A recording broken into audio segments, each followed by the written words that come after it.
New Thought Media Network.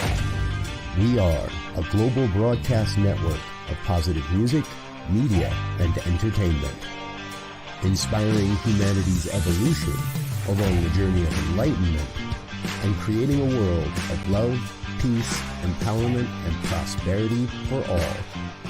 New Thought Media Network. Positively inspiring.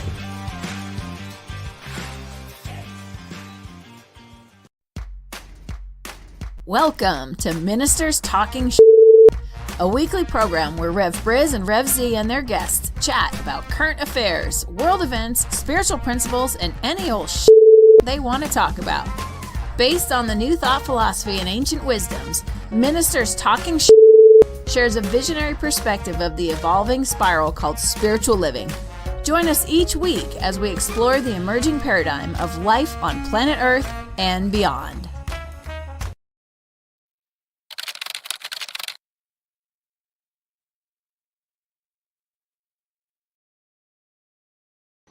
And hello again, dear ones. Dr. Robert with you over here. Rev Z right here. And this is Ministers Talking Shit. Where'd my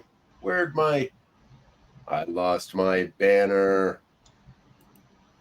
You know what time it is, folks. It's 7 a.m. on the Mountain Time Zone. That means it's time on a Friday. That means it's time for, there it is, Ministers Talking Shit. Opportunity for Z and I to get together and chat about all the fun stuff that's happened in our lives. Good morning, sir. How are you? Doing well, man. Just taking a little R&R today, or half a day anyway. And just looking forward to a great weekend and trying to figure out of all the news going on in the world, what's important and what's not. No news. Didn't you know there's no news on the weekends? Nothing ever happened. There'll be a big news announcement about an hour from now after we shut down for the day, and then the news will shut down for the day as well. Let's say good morning to Linda. Good morning, Linda. Good to see you, dear one. I anticipate the sun is shining just as brightly where you are in the mountains as it is here in the city.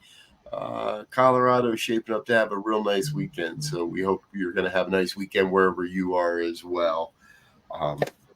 Yeah, making sense of the news. There was a song about that at some. Didn't somebody have a hit song about that at some point? And if they didn't, we need to make one. Yeah, it'd be almost as popular as war. If we made a song, if we wrote a song like that. Folks, we've been having a great discussion this morning already, Elzia and I, and the sticky point, and where I want to open up with, let's not go to the heavy stuff first. Let's start with the easy stuff. How would you like to, this is a hypothetical, folks, how would you like to apply for a senior executive position with a company that sells half a bicycle, is $1 billion in debt, and has no vision for the future? How did Peloton announced yesterday they're releasing their CEO? 2 executive board members will be filling in that role, at over 400 employees, unfortunately, will be probably found out this morning they don't have a job any longer. And I just keep getting stuck on that number, Z. How do you end up with $1 billion in debt? $1 billion. Who didn't stop these guys at 500 million? Like, what guy or girl, I'm sorry, maybe this banker is a woman. One person said, "Oh, you're $500 million, you're $500 million in debt? Sure, we'll give you some more money. How much do you want?" It seems ridiculous to me. It is a, as one might say, a phenomenon, right? I mean, $1 billion in debt, selling bicycles and exercise programs and treadmills. I mean, at some point, you have to realize the business model isn't working, or the price structure isn't working, and you either have to restructure, drop your price, or you close down before you get to be $1 billion in debt. I mean, I don't even see how you can sell enough bikes and treadmills and programs in the next 50 years to get $1 billion. Exactly. I just don't see it. I mean, Well, and okay, and here's part of it, right? Their bike is about 2,000. And again, I hesitate to call it a bike. It's only got one wheel. bike like. About $2,000, and then they get you on the monthly video feed. They get you for the monthly subscription. Well, okay, knowing how people exercise, they buy the bike in December, they turn the video on in January, they cancel the video subscription in February, and the bike sits in the corner holding up dirty laundry until they sell it for $1,000 and lose half their money. But for those that do use it and that do find, I don't get it. Yeah, I should have been a CEO, because you can drive a company into the ground and get fired, and all you get is a golden parachute and take some time off, go to the islands for a while, come back and do it to the next company. Because the guy that did this was at Netflix before that, and he was somewhere else before that. Well, here's the challenge, and one of the challenges in this country when you start looking at higher level leadership, right? There's always been a big debate that these companies recycle these CEOs and CFOs, right? They just jump from one company to another, right? They're basing it on some past experience or past whatever, and it doesn't work, right? So you get this retread idea. It happened. I mean, one of the places to really see it, because it's a small window, is the NFL. In terms of head coaches that just get recycled between the teams, they lost over here, we're going to hire them over here. Now, in some cases, it may be valid, but it's happening way too much. And you don't see it as much in corporate America because a lot more teams, if you will, than in the NFL. But, we keep saying we need younger leadership, we need new approaches, but we are not reaching out and allowing those individuals to take the reins who are more attuned potentially to current environment, current economic and consumer purchasing habits. $1 billion in debt selling bikes. Come on. It's a lot of money. Yeah, exactly. And here's the other benefit for this guy. By the way, his last name is McCarthy, the current CEO. He gets to stay on as an advisor until the end of the year. So we're sorry. We're going to have to let you go in like 8 or 9 months. Well, you think you can keep doing your job really, really well between now and then? Do you think, come on, people? No. He's there. He's there to show them where the bodies are buried. It's going to take him 8 months to show. Show where the bodies are buried, so to speak, and then boom, he's out. So now they'll have some idea what they got to clean up. Yes. Speaking of where the bodies are buried, let's talk about Boeing for a minute. Oh my God. This is a spooky story. Joshua Dean, age 45, died this week of unknown MRSA bacterial infections, I guess we're saying. Mm-hmm. His mother's quoted as saying they don't know what killed him. There's a doctor that says his lungs were filled with gummy substances, gummy fluids that looked like a mesh on his lung. The interesting part of all of this is he was a whistleblower against Boeing. And he's been raising. He was a key Boeing, an auditor at a key Boeing supplier, raising concerns about improperly drilled holes in the fuselage of the 737 MAX jets. Fell into a quick critical condition after being diagnosed with MRSA bacterial infection and died earlier this week at age 45. This is the second whistleblower in just 3 months that has died Boeing whistleblower that has died. Now, maybe this is a coincidence. The other gentleman was 65. Where'd my notes You, go? Off I know my notes. one guy committed suicide too. Apparent. So the first guy, apparent. They keep saying apparent self-inflicted gunshot wound. Yes. Yes, yes. An apparent self-inflicted gunshot wound. So that may be just the conspiracy theorists leaving the door open, or they really don't know for sure. And but Mm-hmm. 2 whistleblowers in 3 months, flat on the heels of some major problems at Boeing with the 737 and other aircraft. I don't know. We're gonna have to keep an eye on this one. We can't call it a full-fledged. You can't call it murder if you don't have the proof. But I trust there's some really good detectives looking into this case. Yeah, yeah. It's good that.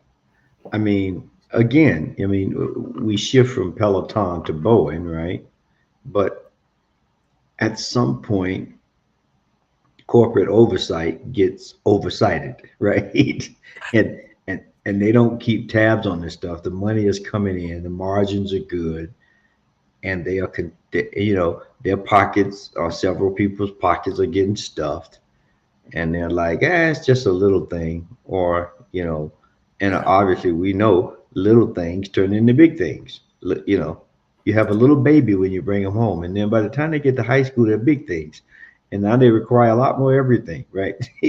And so that's what's happening with these companies. They start small, it appears, and then they get these massive problems, and now it's a lot more wheelie to deal with. And so, you know, I don't know the ins and outs of what they're doing at Boeing, but when a door flies off a plane in midair, God bless nobody was sitting in that row. Um, when engine fall off the plane. I mean, they had an engine fall off the plane. Um, Yeah. Something's amiss. I don't know what it is, but something is amiss. um,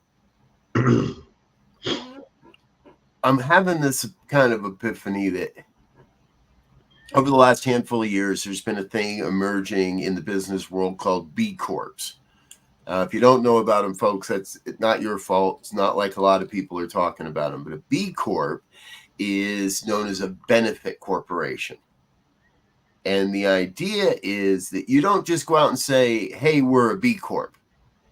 You got to go through a lot of steps to prove that your business model is actually benefiting society, is creating a benefit. That's where the B comes from, a benefit corp.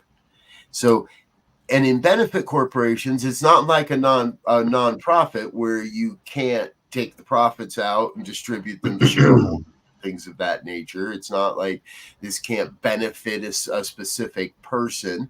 Most companies are started to benefit the founder and pay the founder, a handsome sum and let him buy some yachts or whatever and a nice house and not even buy yachts, just buy a nice house and provide for our families. And the benefit corp idea is that the company also has to be able to demonstrate that it is creating benefit in society for humanity. Ways, and that it lives by various principles that would keep that company from needing to kill its whistleblowers, which would keep that company from ever having whistleblowers because there'd be nothing to blow the whistle about. That we keep that company from racking up $1 billion in debt to sell people a $30 subscription to a computer entertainment program they don't need. Are we entering?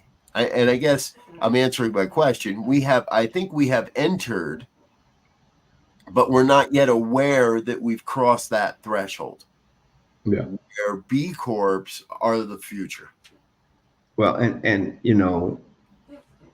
speaking of business and future, I don't know if you heard that Walmart, just picking up on that B, had to recall 8 tons of ground beef because of possible E. coli. Right. Now, that's a lot of beef. And on top of that, you have there's concerns now about the swine flu crossing over. They said it crossed over to a couple to some beef. And so again, just staying in that line of business and oversight, right? It's effective everywhere, right? I mean, it seems to it's from Cargill Meat Solutions, about Cargill's in Minnesota. I actually almost went to work for them when I graduated college. And the amount of oversight that should be in place to prevent this should be enormous. Right. All right, we got a lot of out of work people that could be filling those roles of health inspector and other things and we outsourced so much of that type of work to the companies that do it. Mm-hmm.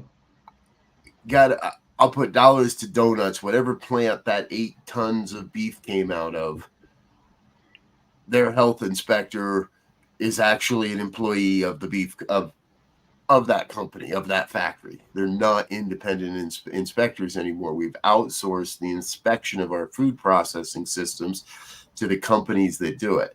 And again, if we fall into that old mindset of greed and dollar above it all, corners are going to get cut. People are going to be told to screw it, send it anyway. Yeah. I have a friend that's in the garment industry. And she told me once, she said, I don't care who it is. I don't care what it looks like. You never trust a tag. Never trust a tag. A tag, yeah. If it says small, you try it on.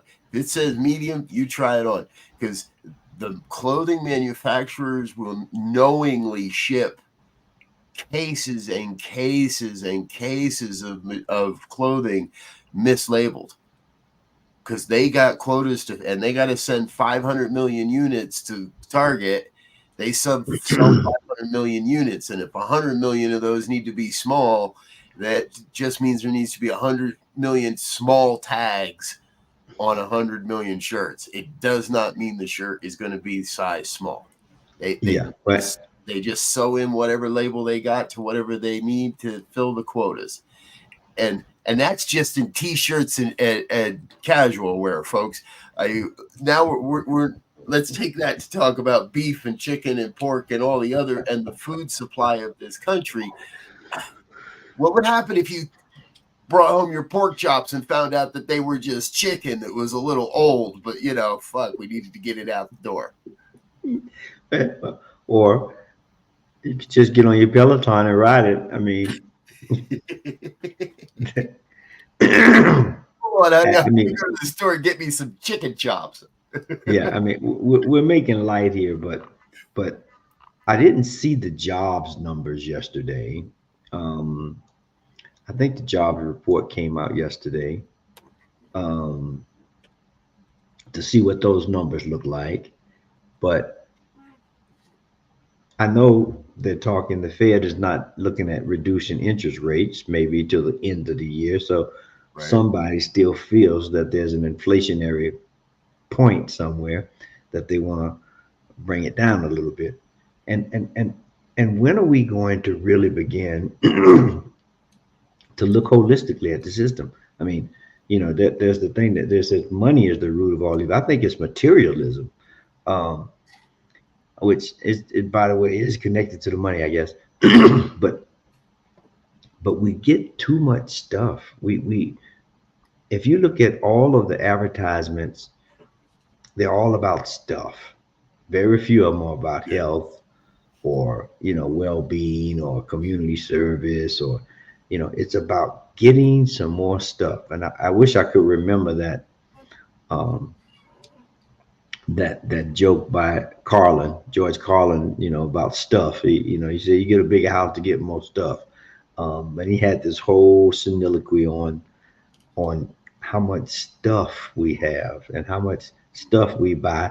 The Peloton that gets 6 months of use and is in the corner, and we don't want to get rid of it because we say, oh yeah, I'm going to get back to it. 5 years later, it's still there. 10 years later, it's still, well, you may have sold it by then, but it's amazing that we allow ourselves from a business standpoint to create excess that we don't think about. All of that excess has to go somewhere, and most of that stuff go into a landfill somewhere out of our country. I saw I think it was a 60 Minutes program when they were showing how we were dumping all our landfill, all these old T-shirts and jeans and stuff in other countries because we got nowhere to put them. You can't burn them, right? They're going to put, it's the ripple effect or the connectedness of all things is very clear when we begin to look at some of the breakdowns in our society, and we see, oh, there's a connection point that we've ignored. Yep. All right, we're going there. Because I've been arguing this for a long time. There's going to be people that might feel like, but recycling in the U.S. has become a scam. And what you're talking about is the evidence of that scam. We don't actually recycle plastic in this country. We don't actually recycle glass in this country. We might, I haven't looked into the cardboard situation in quite a while. We might recycle cardboard, but I got to bet most of those cereal boxes and other things that people are putting in their curbside recycling trash can end up getting incinerated. We are basically outsourcing our garbage in this country, and we create a lot of it.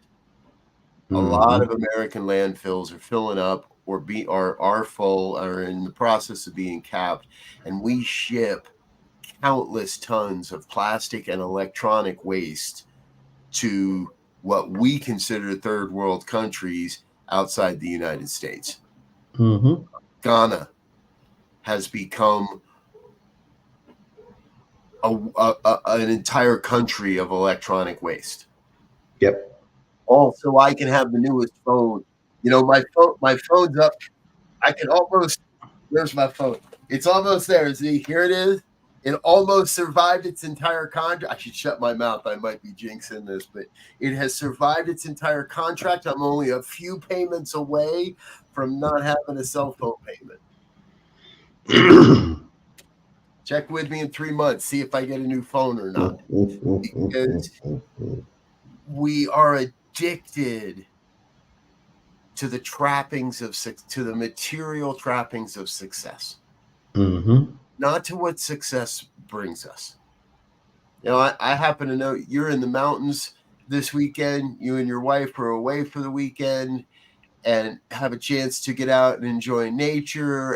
And I trust have a nice dinner at a nice restaurant. And I know you, and I know you're there for not to prove to your buddies that you're a success. You're there to enjoy the success you've created in your life, and that has nothing to do with materialism.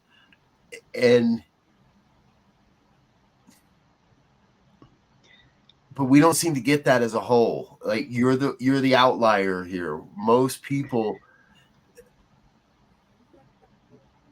the thing is, and exactly what you said. We are, a guy once told me, this country is all form and no function. And it is trickled down to everybody. We want the trappings. We want to show that we're successful, but are we really? I mean, you look at Peloton. Peloton was the darling during COVID, right? Well, before that, they made great they made great exercise equipment long before COVID. But their prominence came. Darling of the money changers. It came, and it was and to be on a Peloton or to own a Peloton was a status symbol. Oh, I got a Peloton, right? Yeah. Now, not great machine, great equipment, but was it being used or purchased for the intent of increasing health, or was it an intent of, yeah, that's the secondary thing, but I wanted everybody to know that I got the Peloton. I'm cool. I'm in this status club. I got this, that, the other. And we have begun to do that, or it's becoming more apparent. It's always been there. The types of cars, the types of clothes, the types of perfume and cologne, the restaurants. I mean, it goes on and on and on. Yeah. And you have to believe that somewhere that this has to run out, right? I mean, you put a light bulb in the lamp, pretty soon, at some point, the filament is going to burn out. Yeah. And at some point, this has to run its course, I would hope. And let's get back to more simpler times like that. And when you said Ghana, that's the program I saw. They had these kids going in these, taking radios, taking out the copper or whatever little scraps that they could go and resell. Now they were doing the real recycling, right? Because they were breaking it down to the copper wire to make them. And in Ghana, the copper isn't anywhere near as valuable as it is here. So yeah,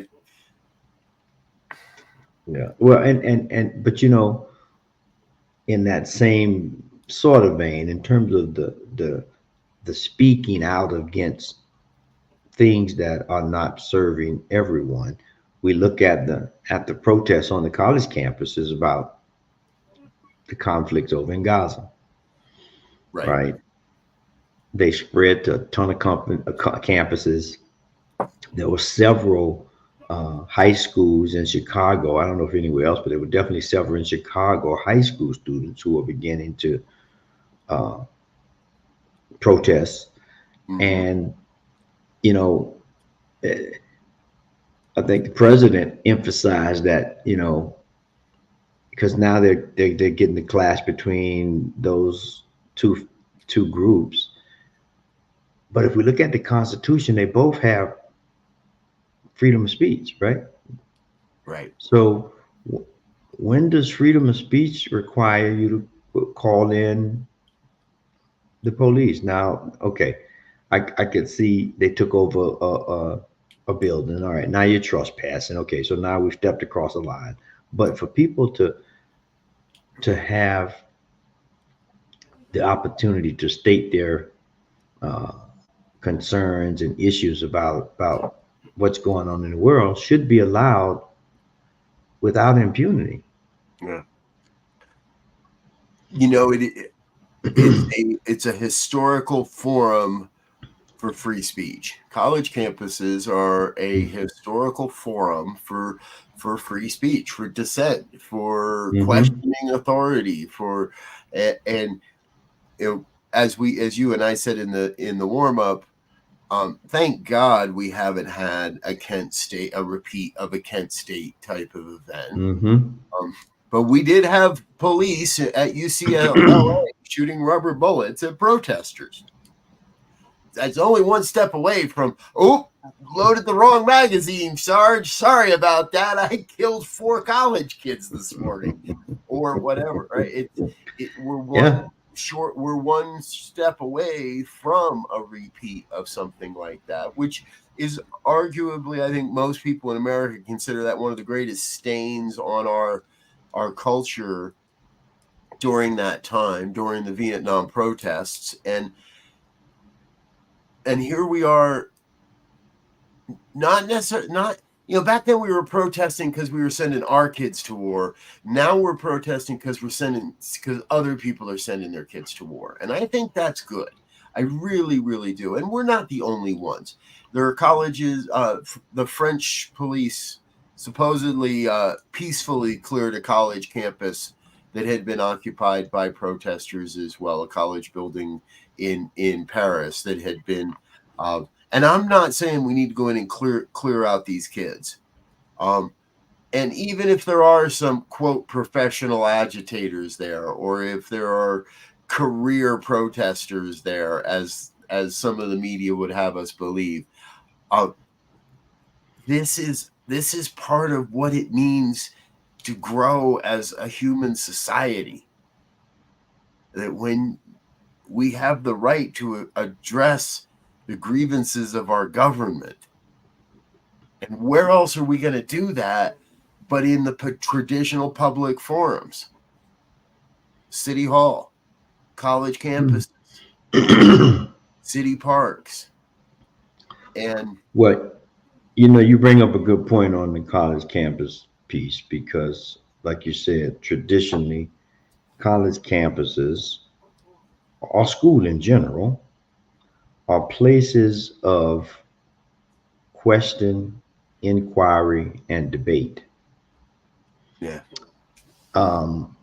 And right now, that's not the protocol anymore. I don't think it's, we're going to give you what we want you to have. We're going to ban what we don't want you to have, so that you can't ask the questions or you won't inquire into these things, and we won't have to debate about them and come to some decisions that will allow us to do the right thing, or to help people who are in need, or to stop taking advantage of people who are marginalized.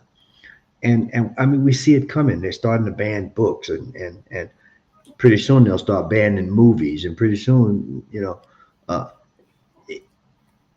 we'll be in a state that's totalitarian, and they will tell us exactly what to do. the second Red Scare. Mm-hmm. But I was thinking they're still doing that. The question, the inquiry, and the debate. The first question is, how much money does your daddy have? The inquiry is, how much debt do you have? And the debate is whether or not we can get you to take some of that money and not pay off your debt, but give it to us instead. I don't see these protests happening at small liberal colleges. I see them happening at large institutional organizations. And the reason is because these organizations have had to play the money game, and they're invested heavily in Israeli companies or Israeli technology or other places. Now, Turkey announced yesterday that they were ceasing all trade, all import or export of any Israeli goods and or companies. So Turkey has basically told Israel, until you allow humanitarian aid into Gaza, no more. You ain't selling your stuff here, and you're not allowed to buy our stuff to sell there. No import, no export, no trade whatsoever between Israel and Turkey until Turkey allows to Israel. Yeah. Who knows how how strong the language is, but until Israel allows for humanitarian aid. All these college kids are doing is asking their colleges for the same thing. Stop doing trade with Israel. Stop trying to make money with or from Israeli partners until they agree to end this war. Until they agree to help the people that have been displaced by their land grab. Yeah. I mean, and you look at the list of colleges, right? You got Yale, you got Columbia, you had UT Austin, you got Northwestern. Northwestern. Harvard was doing a little bit of it. Indiana University, Arizona State, UC Long Beach, UCLA. I mean, the list goes on. UNC Chapel Hill. I mean, these are elite educational institute with some very smart people that are there, um, you know, raising concerns, asking the questions about how are we creating a world that works for all people when we can't even have a conversation about things we see as valid issues that need to be discussed. And, you know, let's hope, because the other part of it is these young people will one day be the governors and senators and perhaps even the president of this country. And we want them to have the sensibilities to take all sides of a issue before they make a decision. Or if they make a decision and they realize it was a bad decision, let's back up out of this decision because it's not serving us. It's not serving the people. Uh, and it's making the world a less safe place for us to live. So I'm I'm I'm I'm waiting to see if any other countries over there say that, right? We're not gonna do business because obviously business is at the heart of some of this. And if we can Yeah. allow business to lose $1 billion or go $1 billion in debt, um, we can take some of that billion and try to create some peace. um, in some ways, yes. I think you're going to see more of it. Colombia also, this is just being reported as of this morning. Now, back in February, Colombia accused Israel of genocide in the Gaza war. As of a couple hours ago, according to Colombia's Ministry of Commerce, exports to Israel last year. I'm sorry. The point is they have broken diplomatic ties with Israel. So that's an even The big university did. no. Colombia, the country, Okay. South American country. As of earlier this morning, it's being reported, and I'm trying to find some exact wording to share with you. Here it is. Colombia's foreign ministry said Thursday in a statement that all communications related to this announcement will be made through established official channels. Oh, why I'm on a site that requires me to log in. I apologize. Anyway, I think your point is well stated, and I think we're making that that is becoming true. I think you're going to see more and more companies or more and more countries start to say we can't be associated with this. So, which is that not just justification for these college kids that if the country of Colombia is saying no more, if the country of Turkey is saying no more, what's wrong with our kids standing up and saying no more as well? Yeah, yeah. And we have to. I mean, we have to begin to have some sensibility about the human life. Like we can't go back into the factory, so to speak, and just make a whole bunch of women and children again. And that's regardless of whether they're uh, Palestinian women and children, Israeli women and children, African women and children. Doesn't matter where they are. It just happens to be in Gaza right now. Uh, you know, it was the last 3 or 4 years. It was Ukraine, and so when you think about the the sensibility for someone to say, I mean, just think about someone would send a bomb in the middle of Chicago or in the middle of, Gary, Indiana, or, Denver, Colorado, without any thought. Because that's what's happening in these places. People Right. live there. People have a life there. And are just trying to get to work and feed their families. You think about the cities in Ukraine and in Gaza that have been destroyed. Now, at some point, this will stop.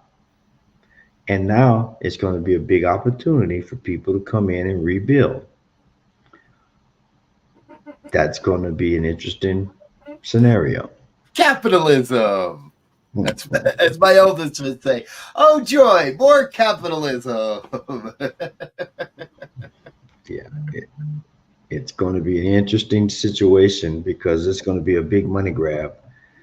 Because everything will have to be done: infrastructure, plumbing, electricity, uh, roads, um, you Yeah. know, airstrips for airports. Then you got to build the buildings, and you got to figure out. I'm sure some of the ports are messed up, so you got to clean your ports up. You got for import and export of goods. I don't know if they have any agriculture in that region, but whatever agriculture has to be redone. I mean, it's So we have. the old saying that war is good for the economy. How do we? And I know, folks, it's that time. We do not have time to answer this question today, but I want everybody to start to contemplate this. How do we make peace good for the economy? How do we make Yeah. I peacetime? mean, I just did a quick search, and I can't verify this 100%, but they're looking at the import and exports in Israel in February 2024. Export goods totaled 17.9 billion, import goods totaled 28.2 billion.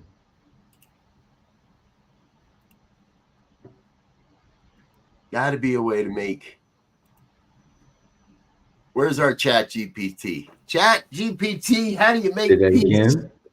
I want to ask Chat GPT, how do you make peace good for the economy? How do we make peacetime good for the economy? Um, because if we can make, I have to believe if we can make that much money by waging war, just imagine how much we can make by waging peace. Just imagine the productivity of a country full of people that isn't looking over its shoulder for when the next bomb is going to fall, when the next rocket is going to land, or when the next person's going to shoot up a grade school. Imagine the productivity of a group of people, a planet of people living in peace rather than the constant threat. Yeah. Yeah. I mean, you just think we sent what? Well, I don't know if all of it was. We did the big bill and the $95 billion bill and a bunch of, and I don't know if it was 95 billion went to, pretty sure it wasn't, that went to Israel, but we sent them a few billions for military stuff on that bill that just got passed. And then they sell it to Colombia. Colombia does So, happen to be. I mean, We're talking about they're cutting ties with Israel. Part of what they're cutting is they're cutting their arms dealer. They're telling because Israel has been Colombia's arms dealer for a while now. We sell it to Israel, and Israel yeah, sells it to we Colombia. have some work to do. Let's put it that way. Yeah. All right, folks. It's a Friday morning.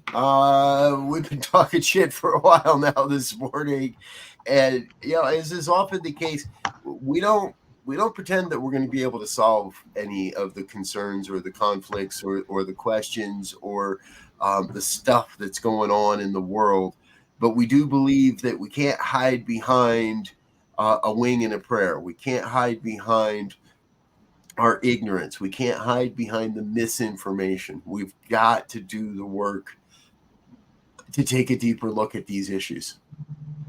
We're going to go for just another second. I saw people attacking these students because they all have the same tents and using that as proof that this must be an organized infiltration of professional protesters and stuff. And I thought to myself, no, they're college kids.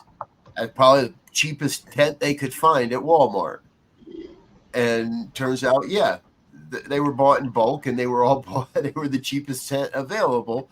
to make their point. It's not a conspiracy of terrorists to overthrow the government.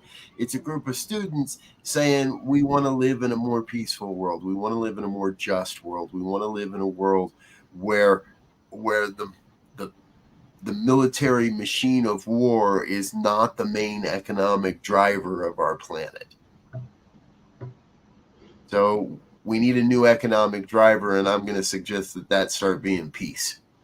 And I don't know how we're going to do it, but I know that if we talk about it and we bring up the subject, there is somebody that does know how to do this, and that gives more people more power to start doing the things that are going to be necessary.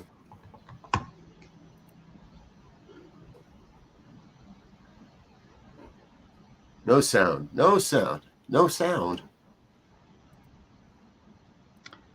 Yeah. So as we move into the weekend and continue as always to contemplate these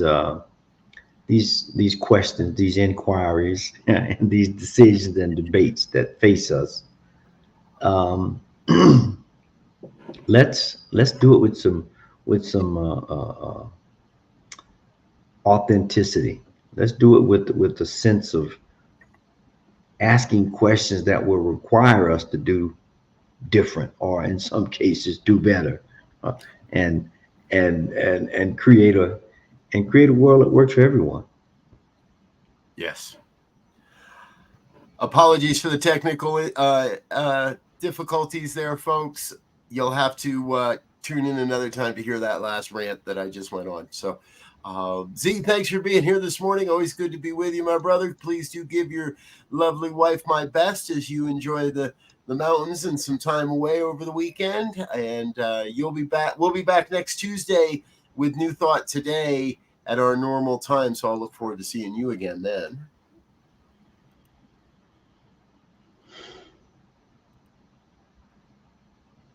You still not hearing me? Did it still go out? All right, folks. It's obvious. We're done. We're going to wrap this up for the week. I love you. You are amazing. Until next time, we'll talk to you soon. Peace and blessings. And thanks for listening to this week's episode of Ministers Talking. We'll be back again next week with more commentary on current affairs, world events, and any other our ministers want to talk about. And if you found value here, please share our with your friends. Until next time, peace and blessings.